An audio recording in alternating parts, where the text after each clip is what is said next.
Muy buen día nuevamente, estimados estudiantes. Hasta ahora nos ha tocado revisar los modelos unitarios y los modelos plurales, ¿no? De la responsabilidad. Cuando nosotros revisábamos los modelos unitarios de responsabilidad, hemos empezado analizando y viendo cuáles son las características del pensamiento de Hans Kelsen sobre lo que es la responsabilidad. Y veíamos que el mismo va a relacionar la responsabilidad con las obligaciones establecidas en la norma jurídica, ¿no? Si una persona incumple las obligaciones establecidas por la norma jurídica, es decir, si es que va a generar esa infracción a la norma jurídica, surge una consecuencia, una reacción de la misma. Y esa reacción de la norma jurídica es la responsabilidad, ¿no? Tiene ciertas observaciones, tiene ciertas críticas que nosotros las hemos analizado y que veíamos que más que todo van al punto de que esta perspectiva de Hans Kelsen no comprende la responsabilidad objetiva.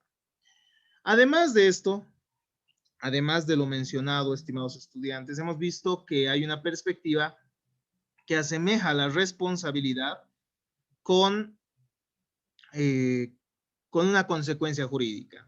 Sin embargo, nosotros ya hemos dicho que esta perspectiva es demasiado amplia, demasiado genérica y que no permite distinguir la responsabilidad de otras figuras jurídicas, es decir, de otros conceptos jurídicos, ¿no?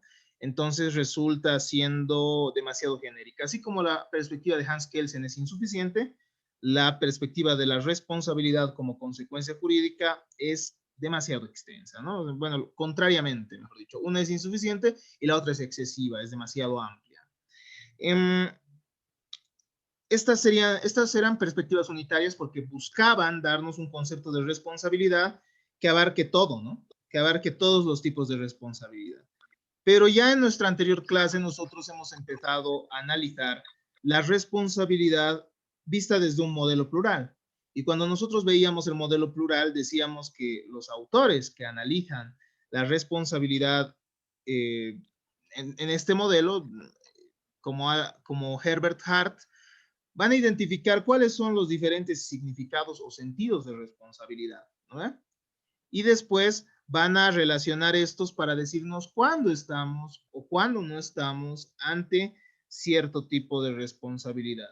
Así nosotros veíamos que Herbert Hart identificaba 4 tipos de responsabilidad, ¿no? La role responsibility, que es la responsabilidad como rol. Hemos visto la causal responsibility, la responsabilidad como causalidad. La responsabilidad, además, hemos visto que tiene un significado como estado mental. Y finalmente hemos visto la liability responsibility, ¿no? Que es la responsabilidad como imputabilidad. A esa se refería también Herbert Hart. Y nos decía que de acuerdo a cuáles son las que concurren en cada tipo de, en cada forma de responsabilidad, nos van a demostrar o bueno, vamos a estar ante un tipo diferente, ¿no? De responsabilidad. Así, por ejemplo, cuando hablamos de causal responsibility, o sea, responsabilidad como causalidad, más responsabilidad como nexo causal, más liability responsibility, es decir, responsabilidad como imputabilidad, nosotros vamos a estar ante la responsabilidad subjetiva directa, ¿no? Y puede ser, será indirecta en cambio cuando hablemos de una role responsibility y una liability responsibility, ¿no? Responsabilidad como rol y responsabilidad como sancionabilidad. También hemos visto que hay una responsabilidad objetiva y la responsabilidad objetiva se va a basar más que nada en la responsabilidad como causalidad, en ese significado, ¿no? El problema y la crítica que habíamos visto es que Hart no toma en cuenta los reproches a la persona como tal.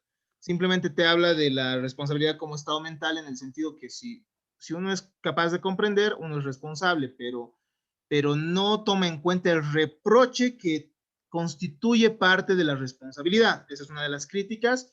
Y otra de las críticas a la perspectiva de Hart, nosotros decíamos, es el hecho de que todos los significados de responsabilidad los reducimos a la liability responsibility, ¿no?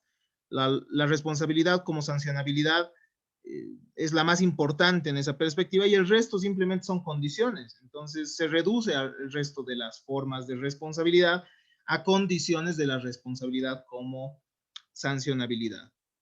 Una vez que hemos podido terminar entonces de analizar esta perspectiva, ustedes han hecho un pequeño ejercicio identificando las formas de responsabilidad en la historia que cuenta de un capitán y del accidente de un barco, digámoslo así. Bueno, no accidente como tal, ¿no? Y de los daños que se han dado en un barco.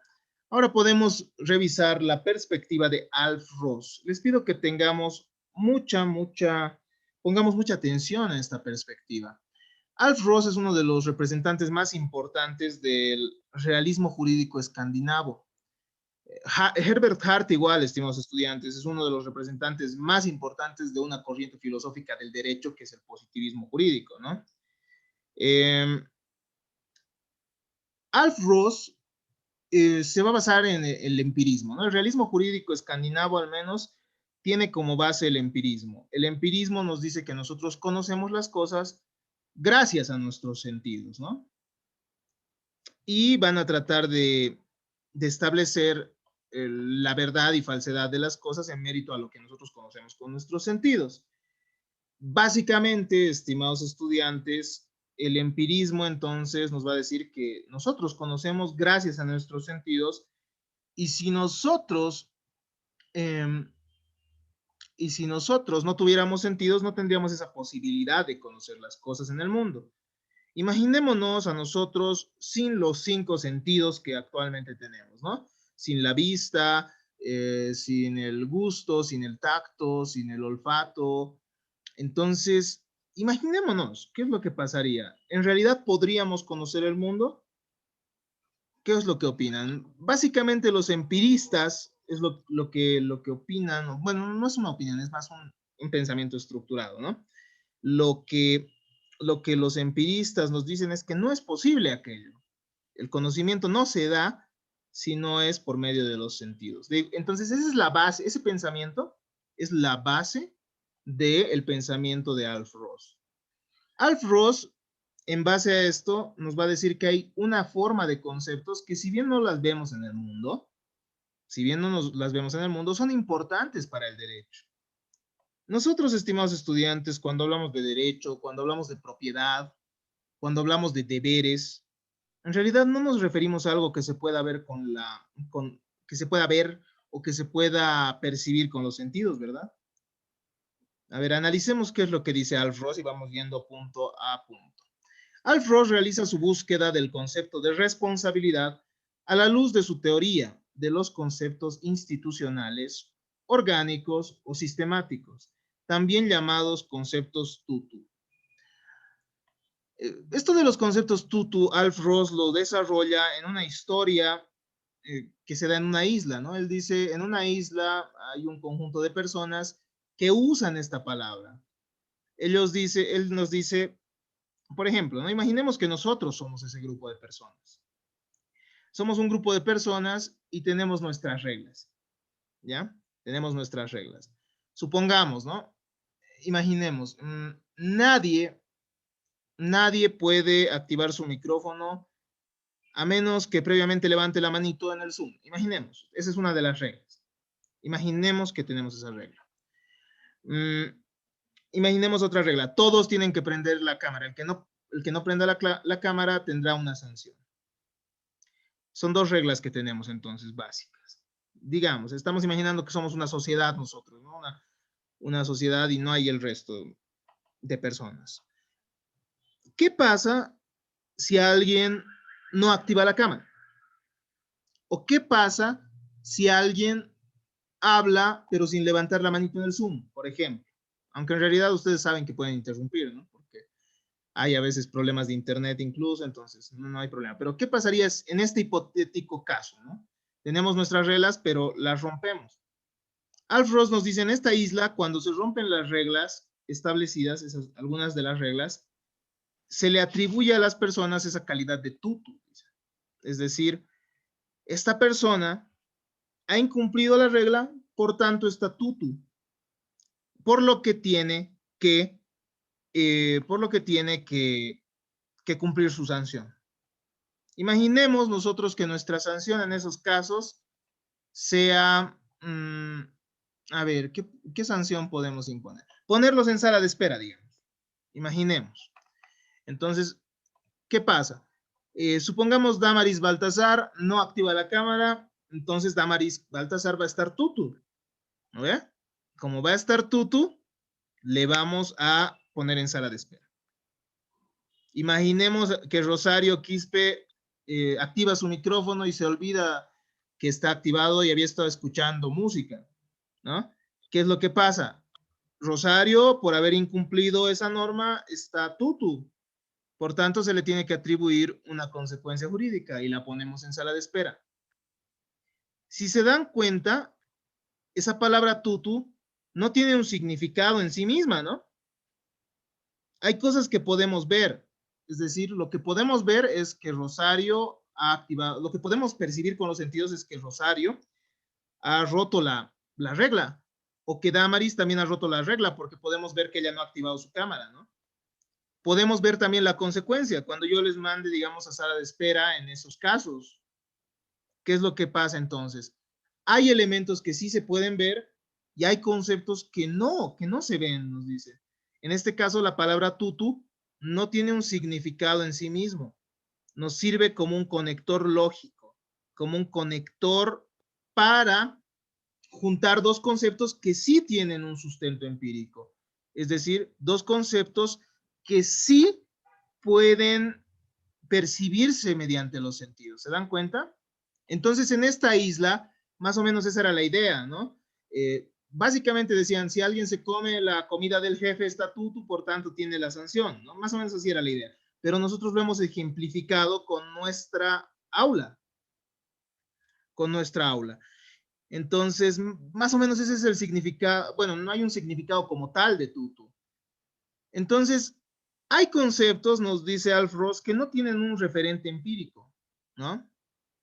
Es decir, hay conceptos o palabras que nosotros utilizamos que no podemos ver en el mundo real, ¿no? Si nosotros, por ejemplo, incluso, a ver, hablando genéricamente, si nosotros hablamos del derecho, ustedes alguna vez van a poder agarrar y decir, este es el derecho, digamos, a ver, tengo un celular. Ustedes pueden, de igual manera que ustedes dicen, este es un celular, ustedes podrán decir, este es el derecho sobre algo. Creo que no, ¿no? Porque el derecho es mucho, mucho más complejo. Entonces, de igual manera, Alf Ross nos dice, bueno, en el derecho hay ciertas palabras que nosotros vamos a utilizar, pero que no tienen un referente empírico, es decir, que no tienen un sustento en esas cosas o que nosotros podemos percibir por los sentidos. Este autor nos habla entonces de conceptos como propiedad. ¿La propiedad ustedes la ven? No, no ve. Nosotros vemos las cosas sobre las cuales tenemos propiedad. Por ejemplo, yo soy propietario de este celular. Yo veo el celular, pero yo no veo la propiedad. ¿Ve? Yo no veo la propiedad. Yo veo el celular sobre el cual yo tengo propiedad. O por ejemplo, nos habla de deber jurídico. Todos nosotros tenemos el deber jurídico de pagar impuestos, pero nosotros podemos vernos pagando impuestos, pero podemos ver el deber. Podemos ver algún día así, ¿cómo está? Mucho gusto, señor deber jurídico. ¿Podríamos hacerlo? O podría yo decirle, mira, Eva, te presento al deber jurídico y mostrarte así, ¿no? Para que tú puedas verlo, olerlo, sentir su sabor, digamos, o sentir con el tacto eso. No, ¿no ve? Entonces, hay conceptos, nos dice Alf Ross, que van a ser conceptos jurídicos fundamentales. Y entre estos se encuentra la responsabilidad. La responsabilidad, estimados estudiantes, no tiene un sustento empírico directo. Es decir, yo no puedo decirles a ustedes, de igual manera que yo les digo, miren esta chompa, yo no les puedo decir, miren la responsabilidad. Eso es lo que nos dice Alf Ross. La finalidad de estos conceptos en realidad va a ser unificar y racionalizar la práctica jurídica, comprenderla además, comprender todo esto como parte de la realidad. Entonces, lo que nos van a ayudar a hacer estos conceptos es sistematizar, nos dice. Sistematizar todos aquellos elementos que sí puedan tener un sustento empírico. Vamos a ver en un momento más algunos ejemplos. Entonces, ¿cuál es la base de su perspectiva? Nos dice lo siguiente: se asume que alguien entiende un concepto al conocer las condiciones que hacen verdaderas las oraciones en que es utilizado, y la verdad de una oración se determina por su correspondencia con ciertos estados de cosas en el mundo, que en caso de que no sea posible identificar dichas condiciones de verdad y estados de cosas, estamos ante un sinsentido y el conocimiento se vuelve imposible, ¿no?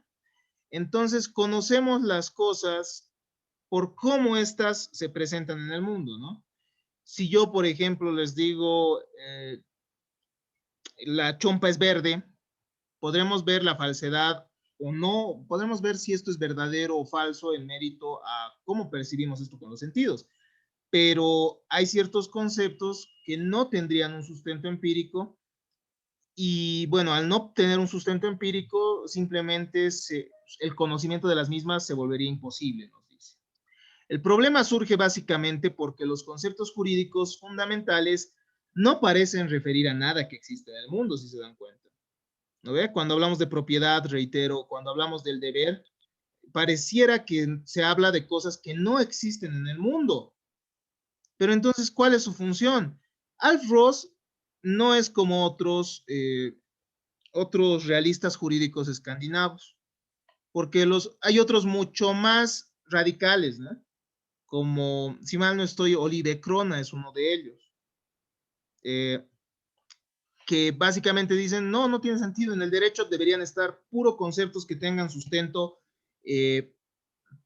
material, no deberían estar otros conceptos. Pero Alf Ross, en cambio, rescata estos conceptos y dice, hay conceptos lógicos o también llamados sistemáticos, o lo que ya hemos dicho, conceptos tutu que trata en ese ensayo, y nos dice, existen conceptos jurídicos que al no tener un significado, una referencia empírica, no tienen significado, pero que su rol en el pensamiento jurídico consiste en sistematizar diversos tipos de hechos según lo establecen conjuntos de normas. Entonces, ¿a qué se refiere? Hay ciertas normas que sí van a tener un referente empírico, sí van a tener un referente empírico, que sí van a tener ¿cómo diríamos? Que sí van a poder tener consecuencias o, digamos, disposiciones que se van a poder evidenciar en la vida real. Por ejemplo, nosotros podemos ver en la vida real que alguien está yendo a la cárcel, ¿verdad? Nosotros podemos ver en la vida real que alguien hace daño a otra persona, ¿verdad? Eso sí se puede ver. Eso sí tiene un sustento empírico, si se dan cuenta. Eso sí podemos verlo. Lo que nos dice Alf Ross es que estos conceptos lógicos van a juntar todo eso y le van a dar un sentido sistemático. Entonces, la responsabilidad, si bien no tiene un sustento empírico propio, va a juntar a varias figuras que sí lo tienen. Eso vamos a ver en un instante más a qué se refiere. Les denomina conceptos lógicos, sistemáticos o tutu, señalando que lo que realmente son y aquello que representan no aparece tanto en lo que ellos mismos declaran, sino más bien en la manera en que se comportan y actúan. Estos conceptos van a demostrarnos entonces van a sistematizar ciertos conceptos que sí tienen un sustento empírico y cómo se va a comportar esto. Veamos algunos ejemplos, ¿no?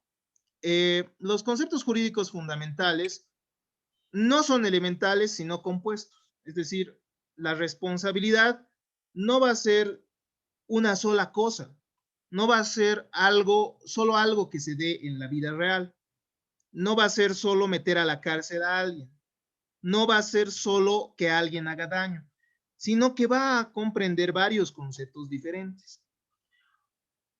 O sea que van a ser parecidos a una molécula, ¿no? Que está hecha de átomos unidos de una cierta manera.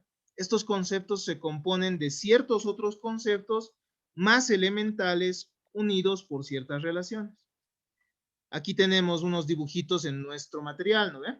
La propiedad no se puede ver como tal, es decir, no es algo que se ve en el mundo real, pero sí podemos evidenciarla cuando alquilamos nuestra cosa. Yo tengo mi celular, ¿no? Mi celular puedo alquilarlo y alguien me puede dar dinero por el alquiler de mi celular. Entonces, eso sí puedo verlo, ¿verdad?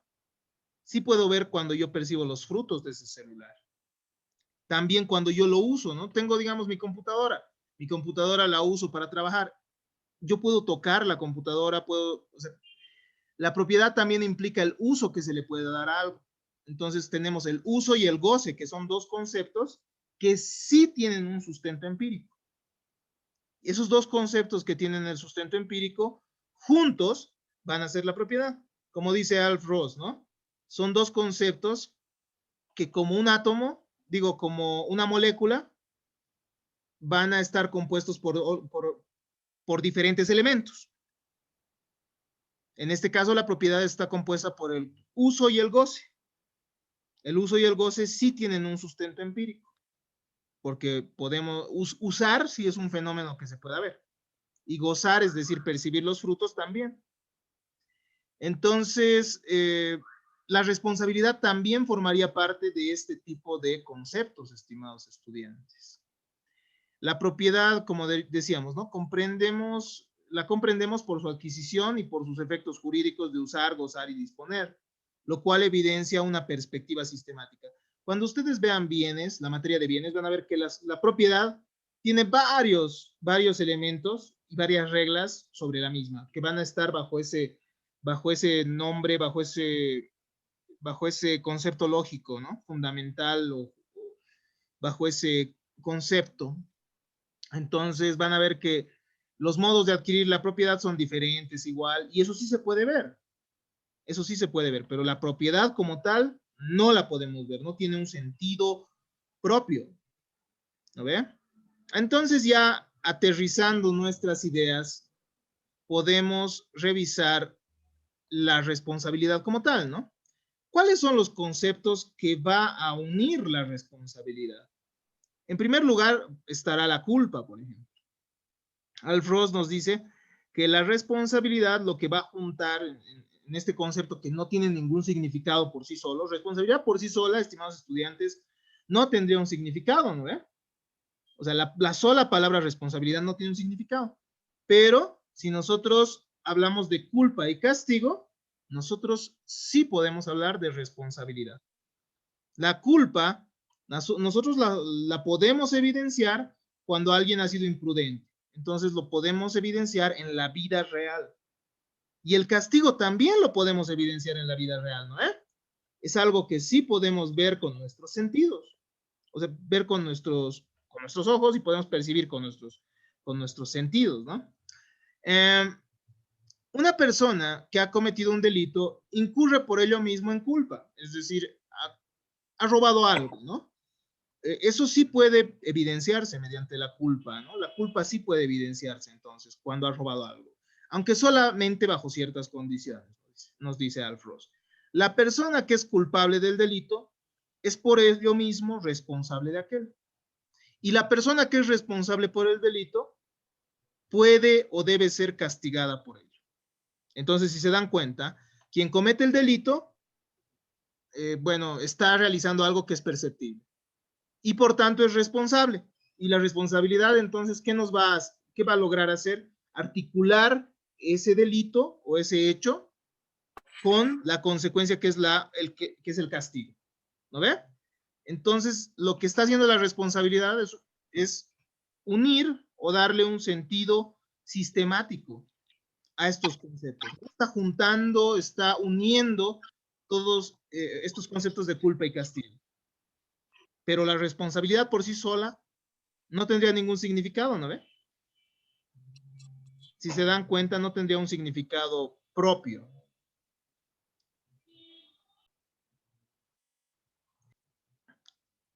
El concepto de responsabilidad no sería reductible, por tanto, a una determinación de las condiciones bajo las cuales uno es culpable. Es decir, no sería solo las condiciones bajo las cuales uno es culpable, ni tampoco a la aplicación de la sanción. La responsabilidad es más grande, si se dan cuenta. Es un sistema, es un concepto que va a implicar varios aspectos. Entre estos conceptos, el de responsabilidad tiene por función entonces expresar la conexión entre la culpa y el castigo, por lo que en sus palabras, en las palabras de Alf Ross, en este esquema, este concepto puede ser dejado de lado como un paso innecesario, debido a que no refiere nada. Entonces, estimados estudiantes, hay ciertas condiciones, estas condiciones tienen que entenderse como requisitos puestos por las normas de los sistemas concretos y que por lo mismo pueden estar presentes como no presentes para determinar que alguien es responsable en un sistema normativo determinado. Como pueden ver, la responsabilidad entonces es un concepto que va a ayudarnos a juntar varios elementos, ¿no? Pero esos elementos van a estar como condiciones en la ley y pueden estar o no presentes. Por ejemplo, en la responsabilidad objetiva no es necesario el análisis de la culpa, ¿no? No es necesario el análisis de la culpa, eso ya lo hemos analizado, ya lo hemos revisado. O, por ejemplo, en la responsabilidad objetiva no es necesario ese reproche como tal, ¿no? Es decir, a una persona se le hace reparar el daño, pero no hay un reproche porque esa persona puede haber generado el daño, inclusive haciendo una actividad totalmente lícita.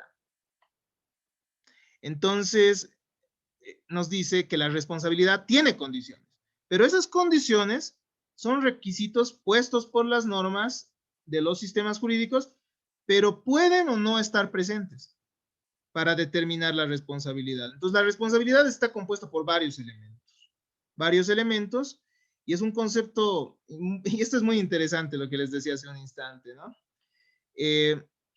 Si nosotros quitamos la palabra responsabilidad, el concepto de castigo y el concepto de delito, digámoslo así, o de culpa, van a seguir subsistiendo. Es decir, puede ser dejado de lado como un paso innecesario este término de responsabilidad. Sin embargo, termina siendo importante en el derecho porque nosotros trabajamos de esa manera sistemática. Porque nosotros, hay institutos jurídicos, por ejemplo, la familia. La familia tiene un montón de relaciones establecidas en la ley, ¿no? Cómo se constituye o cómo es que se da el matrimonio, cuáles son los requisitos del matrimonio, etcétera. Entonces, son varios elementos por los que va a estar compuesto. La responsabilidad está compuesta entonces por una pluralidad disyuntiva de hechos condicionantes y una pluralidad conjuntiva de consecuencias jurídicas. ¿Ya? Hay varios hechos condicionantes que la ley va a establecer y pueden ser diferentes, ¿no? Algunas veces van a ser algunos requisitos, otras veces van a ser otros para que alguien sea responsable. Y hay una pluralidad también conjuntiva de consecuencias jurídicas que se van a dar. Hay varias consecuencias, ¿no? En la responsabilidad penal, nosotros ya hemos visto que la consecuencia es el castigo que se va a dar mediante la pena.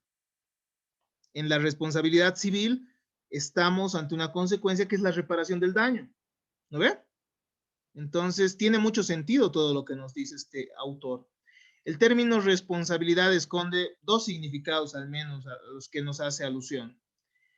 La responsabilidad, según Alf Ross, o mejor dicho, ser responsable de algo, para Alf Ross, en primer lugar, significa tener que rendir cuentas, ¿no? La accountability.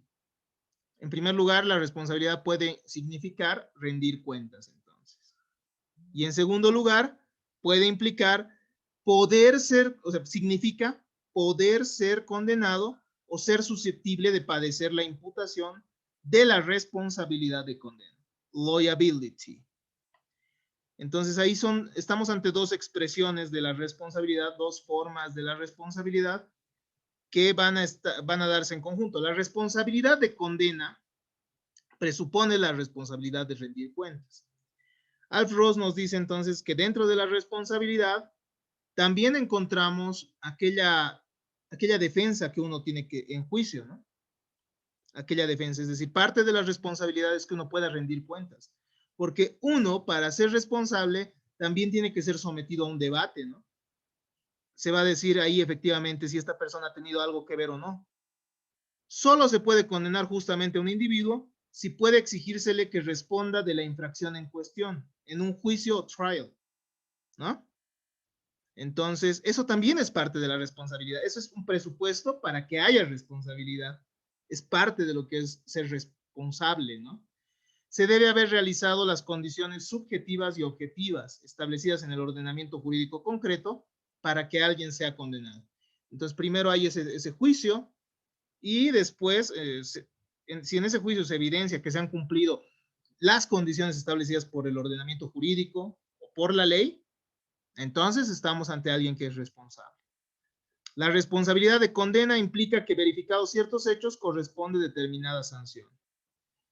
Estamos entonces ante un concepto orgánico que comprende varios elementos, como pueden ver. Comprende la culpa, comprende el castigo, comprende que una persona pueda rendir cuentas en un juicio, comprende también el análisis por el cual se establece si es que se han cumplido con todos esos requisitos del ordenamiento jurídico. Como concepto orgánico, su significado no existe en sí mismo, entonces. La responsabilidad, la palabra responsabilidad sola no tiene ningún significado. ¿No ve?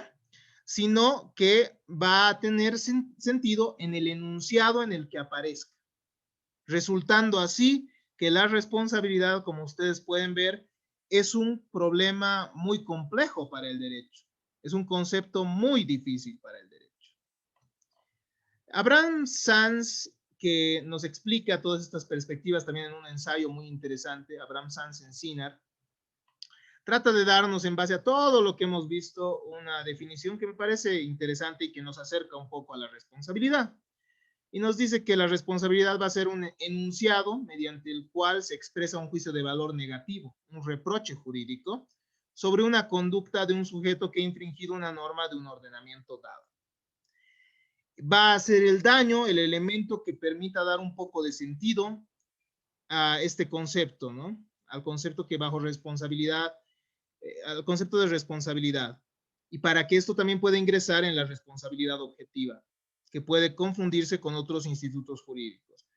Entonces, la responsabilidad va a implicar un reproche, es decir, un juicio de valor negativo sobre una conducta, cuando se infringe el ordenamiento jurídico, cuando se va a contrariar la ley, y un elemento distintivo de otros institutos jurídicos va a ser justamente el daño, ¿no? Es decir, aquel empobrecimiento que se va a generar, aquel daño emergente y lucro cesante que nosotros ya vamos a ir analizando en nuestra siguiente clase.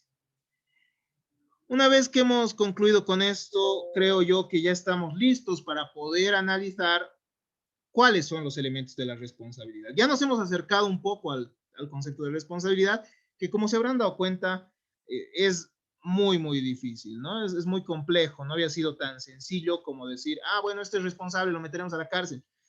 Pero uno no se pone a pensar que la palabra responsabilidad podría no tener un significado en sí misma, sino tener un sentido lógico, o como nos dice Hart, ¿no? Responsabilidad tiene muchos significados, tiene 4 significados al menos relacionados con el sentido, con el área jurídica o con este mundo jurídico, que es la responsabilidad como rol, como causalidad, como estado mental y responsabilidad como sancionabilidad. O bueno, Kelsen también se acerca, ¿no? Kelsen nos dice, bueno, estamos ante una obligación que hemos roto y bueno, viene la consecuencia o la reacción, que es la responsabilidad. La perspectiva que nos dice que la responsabilidad es una consecuencia jurídica, también se acerca, pero le faltaba distinguir algo, ¿no? Le faltaba comprender cuál es ese elemento distintivo de la responsabilidad. Entonces, estimados estudiantes, hasta acá dejamos nuestra grabación del día de hoy. Muchas gracias por su atención. Ahora pasemos a las preguntas, si es que las tienen, y si no, ya saben que tenemos también nuestro foro de preguntas o de consultas. Muchas gracias por su atención.